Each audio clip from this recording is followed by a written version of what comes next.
안녕하세요. 기후붕괴 지옥문이 열린다를 번역한 고호관입니다.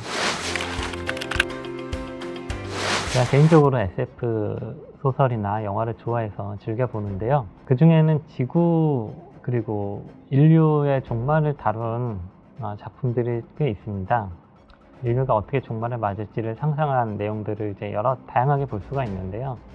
전쟁도 있고 전염병도 있고 물론 지구온난화도 있었고 화산 폭발이라든가 외계인 침공이라든가 여러 가지로 상상을 해요. 확실히 요즘에는 기후변화로 인해서 멸망을 하게 될 거라고 가정을 하고 쓰는 경우들이 꽤 많습니다. 그만큼 기후변화가 많은 사람들의 피부에 다가올 정도로 좀 심각한 위기로 커졌다는 걸 뜻하는 것 같습니다.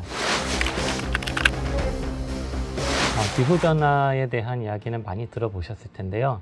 보통 기후변화를 이야기할 때 저희가 많이 다루는 주제가 기후변화로 인한 재난, 환경, 생태계 파괴, 그리고 동물의 멸종 이런 것들을 많이 다루는데요. 이 책은 약간 다르게 국가 안보라는 관점에서 기후변화를 다룹니다. 원래는 국토의 방위라는 그 본연의 임무를 수행해야 되는 군대가 기후변화로 인한 재난이라든가 다른 문제 때문에 본연의 임무를 하지 못하게 되는 상황이 이제 점점 많이 발생을 하고 있는데요.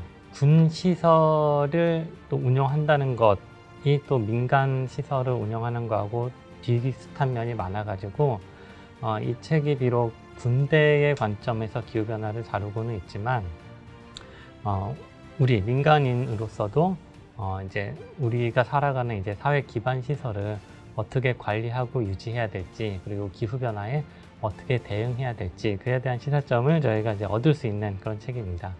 이 책에서 여러 가지 국가 분쟁을 다루고 있는데요.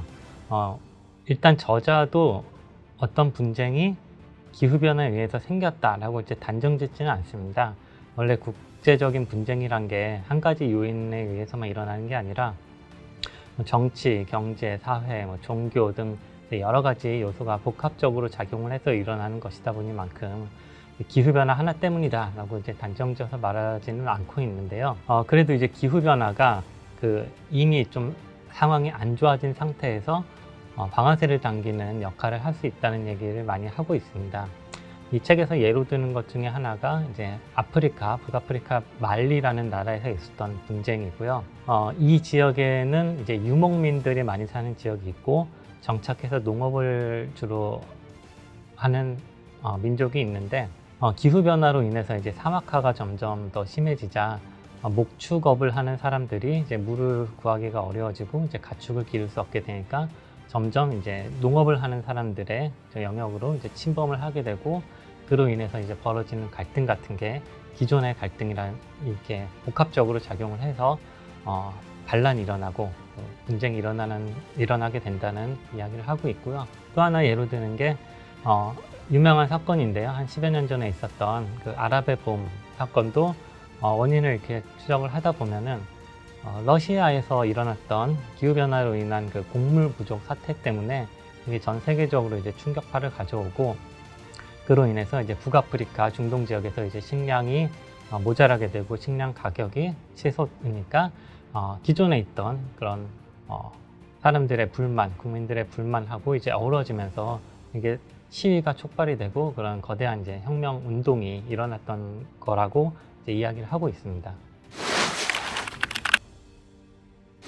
아프리카 지역에서 일어나는 분쟁이라든가 이런 걸 좀 실제로 목도하고 관찰할 수 있는 경험이 많았던 것 같습니다. 그러다 보니까 당연히 거기서 이루어지고 있는 기후 변화가 정말 그런 곳에서 일어나는 사건에 충분히 영향을 끼치고 있다는 걸 좀 체감을 하게 됐고, 또 나아가서 이제 그게 미국의 국방력을 약화시키는 결과가 될 수 있기 때문에 국가 안보에 해가 되는 존재라는 사실을, 기후변화가 국가 안보에 해가 되는 존재라는 사실을 좀 일찌감치 좀 확인을 하고 대응을 시작할 수 있었던 것 같습니다. 이제 저도 이제 한국에서 군대를 다녀온 사람인데요. 군대 이제 국방부라고 하면 이제 굉장히 보수적이고 꽉 막힌 집단이라고 이래 생각을 했었습니다. 미국이긴 하지만 국방부라는 조직이 기후변화에 가장 이제 적극적으로 대응하고 있는 조직이라는 걸 알게 되었고요. 심지어 이제 트럼프 대통령이라고 하는 기후변화 반대론자로 유명한 대통령 아래서 기후변화에 대응하지 말라는 지시를 받았음에도 불구하고 어떻게 보면은 고집스럽게 꿋꿋하게 그런 기후변화에 대응하는 정책을 꾸준히 추진해 왔다는 점이 저한테는 좀 새롭게 다가왔습니다. 확실히 연구하시는 분들은 정말 심각한 문제로 받아들이시고 있는 것 같습니다. 어떤 분 같은 경우에는 정말로 소위 말하는 티핑 포인트라고 하죠. 그거를 이미 넘어가서 돌이킬 수 없을 것이다. 지금 뭐 우리가 사는 데는 지장이 없겠지만 사실상 이미 미래는 좀 없는 것 같다라고 좀 심각하게 얘기를 하시는 분도 계셨어요. 과학자들의 경고대로 쭉 지속이 돼가지고 저희가 막지를 못하고 인류 문명이 이제 거의 뭐 종말을 맞이하는 수준에 간다고 하면은 사실상 지옥이죠. 그건 저희한테 있어서는 지옥이고 그리고 좀 굉장히 극단적인 추측인 것 같기도 하지만 지구 온난화가 이제 계속 진행이 되고 멈추지 않고 이제 이산화탄소가 계속 쌓이게 된다면은 지구가 이제 금성처럼 변하는 게 아니냐라는 얘기도 하거든요. 금성 같은 경우가 이산화탄소가 굉장히 두꺼워가지고 온실 효과가 너무 강력해서 표면 온도가 뭐 400도 뭐 이렇게 되는 이제 천문학자들도 이제 지옥이라고 얘기하는 그런 행성인데요. 금성의 온실 효과가 그렇게 강하지 않으면은 사실 그 정도로 뜨거울 만한 거리에 있는 건 아니거든요. 지구도 이제 인류의 생존을 떠나서 만약에 이제 금성과 같은 정도의 수준으로 이제 뜨거운 행성이 된다면은 뭐 어떤 생명체도 살 수 없게 될 수도 있죠. 그렇게 된다, 그런 것까지 상상을 하면은 지옥이란 표현이 전혀 과장이 아닌 것 같습니다. 일단 현재 지금 저희가 살아가면서 하는 거의 모든 활동이 기후변화를 점점 이제 빠르게 만들고 있는 상황입니다. 요즘에 플라이트 쉐임이라는 용어를 제가 최근에 들었는데요. 비행기를 타는 것을 이제 부끄러워하는 것을 이야기를 하더라고요.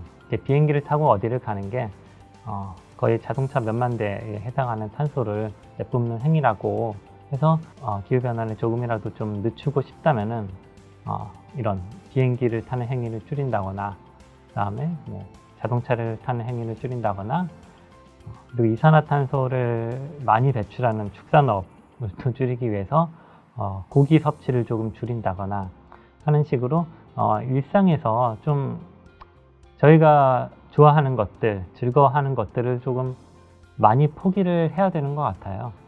모든 걸 포기할 수는 없겠죠. 물론 사회가 유지되기 위해서는. 하지만 기후변화라는 좀 대재앙을 막거나 혹은 뭐 조금이라도 늦추기 위해서는 어쩔 수 없이 뭐 지구에 사는 우리가 누리고 있는 즐거움이라거나 이런 것들을 좀 비필수적인 활동, 이런 것들을 할 수 있는 한, 개인적인 한 최대한 조금씩이라도 줄여야 될 것 같습니다.